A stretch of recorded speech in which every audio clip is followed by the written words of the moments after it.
So I started my first business for under $100, and today I'm going to tell you exactly how I did that and how you can too.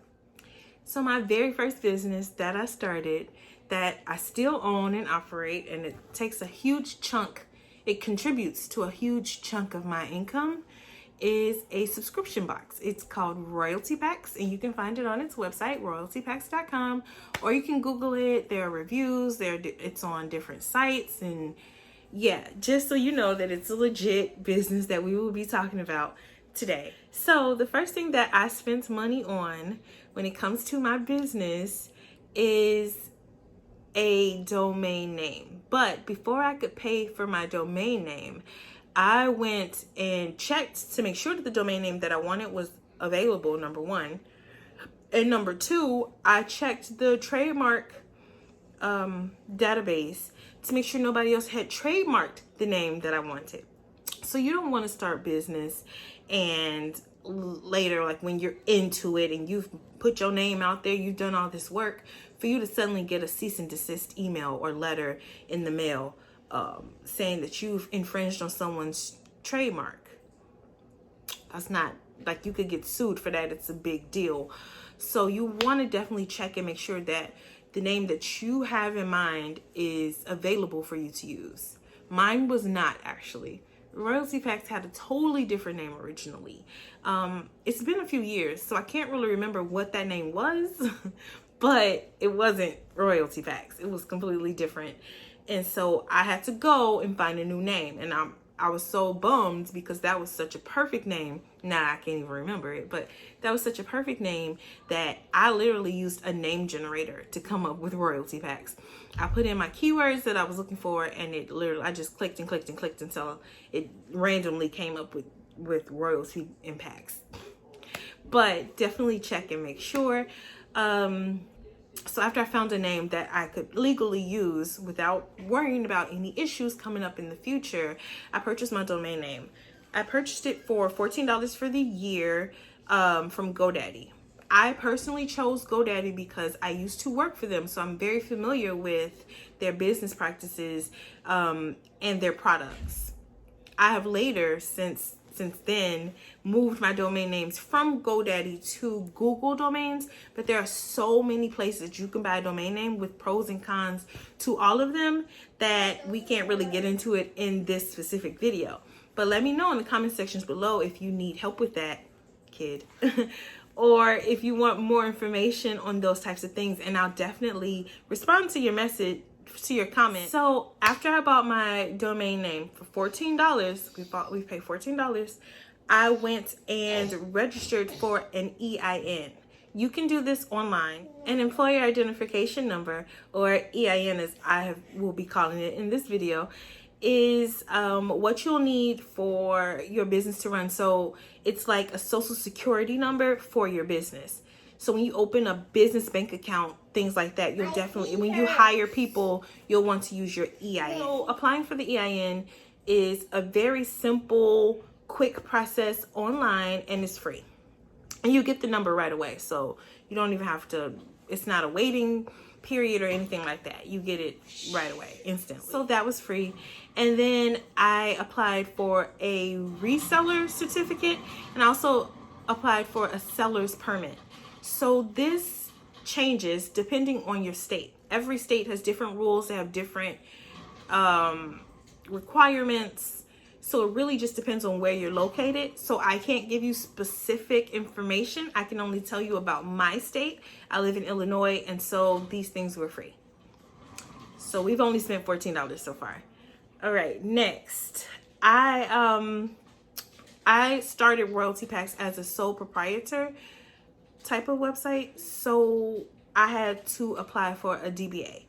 A DBA basically means if you're a sole proprietor, if you operate your business with your name, you don't have to worry about it. So this channel is called Ashley Angelique. That's my legal name. So in order for me to make this a business with income, I don't have to, and conduct business with this name, I don't have to apply for anything because it's my name and I'm a sole proprietor. However, with Royalty Packs, in order for me to use Royalty Packs as my business name, to sign checks, to sign paperwork, to sign anything with that name, I needed to file for a DBA. DBA stands for doing business as. In my county, because again, this is county and state specific, because it changes versus where, depending on where you're located. But in my county, the application for the DBA was $5. And then in order for my DBA to be approved, I had to put an advertisement in a local publication. So this publication or newspaper has to be available and circulate throughout my entire county. It can't just be a city specific newspaper. It has to go to your entire county. And that advertisement basically just alerted people that I was applying for a DBA with this name. And if you use this name, then you need to speak up. Like, speak now or forever hold your peace type of deal.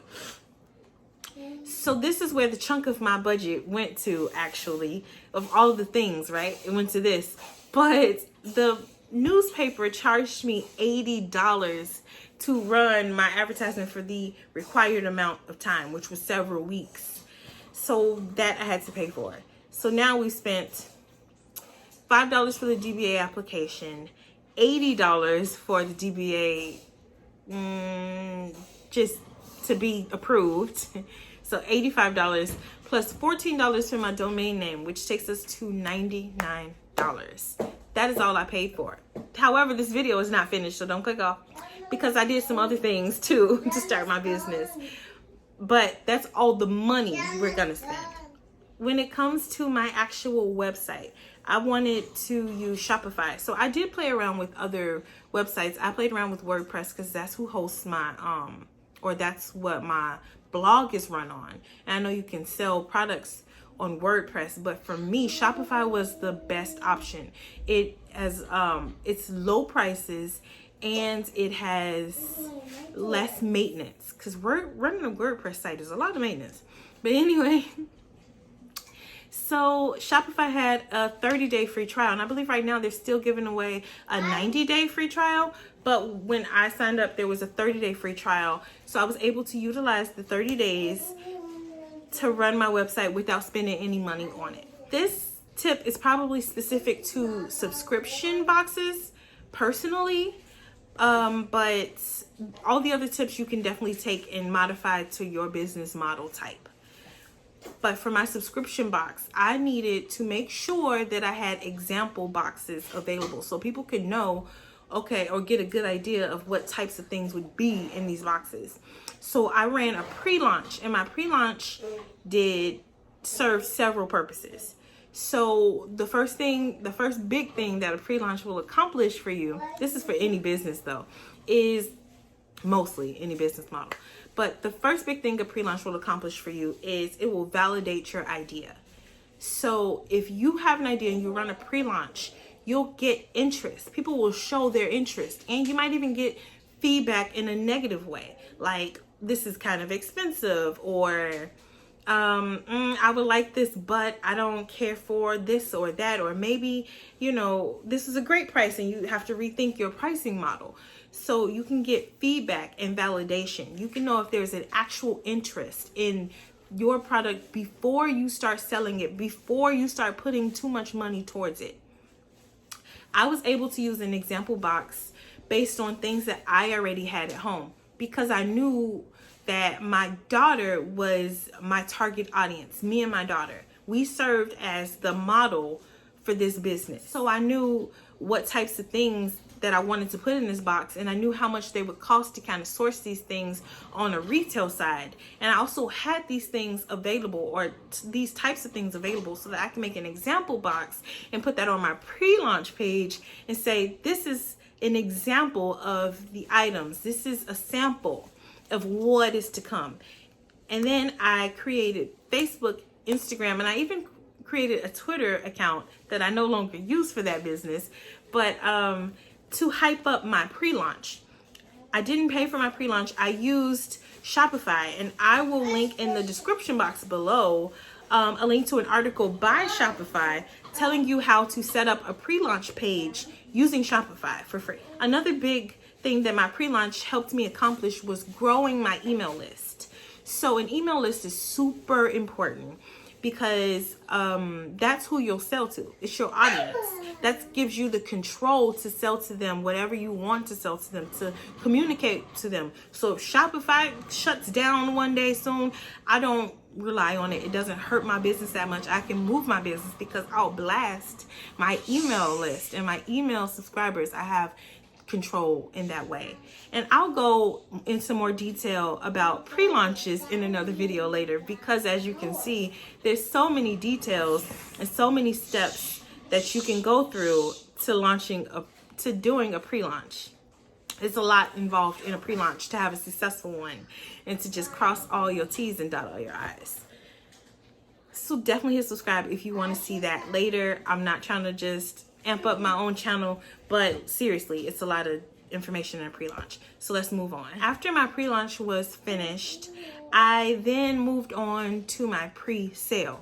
In my pre-sale, I emailed those people on my email list and said, hey, we're launching, but guess what? If you sign up today or in this certain amount of time, you'll get an exclusive discount. It's cheaper for you because you're the first people in the pre-sale. Are we shipping it yet? Nope. But you can be one of the first people and you'll get a discount if you sign up today, if you pay for it right now. And those sales in my pre-sale, so everybody that was on my email list did not buy in my pre-sale, but the ones that did helped launch royalty packs. That paid for products for me to ship into royalty packs. Does that make sense? So I didn't need to put any more money of my own money into it because my pre-launch helped me have a successful pre-sale, which helped me start my business and actually launch my business already being profitable, already in the green. So that's it. That is how I launched my business and started my first business for $99. I used social media to advertise my pre-launch and get those email subscribers in those first early days. We can talk about using social media and all that other stuff at a later date. This video is already kind of long, but if you have any questions about any of these steps, then definitely let me know in the comment section below and I will answer them to the best of my ability. My income is very diverse. I have several different types of businesses at this point, so I can probably help you out with what you need. I hope that gave you a clear idea of how to start a business without spending too much money. It doesn't have to be overwhelming. It doesn't have to be expensive. It doesn't have to be a big ordeal. You can definitely do this for as cheaply as possible. And I also have a video already posted on this channel on how to do your print-on-demand business spending no money, for free, $0. So definitely check that out. Thanks for watching.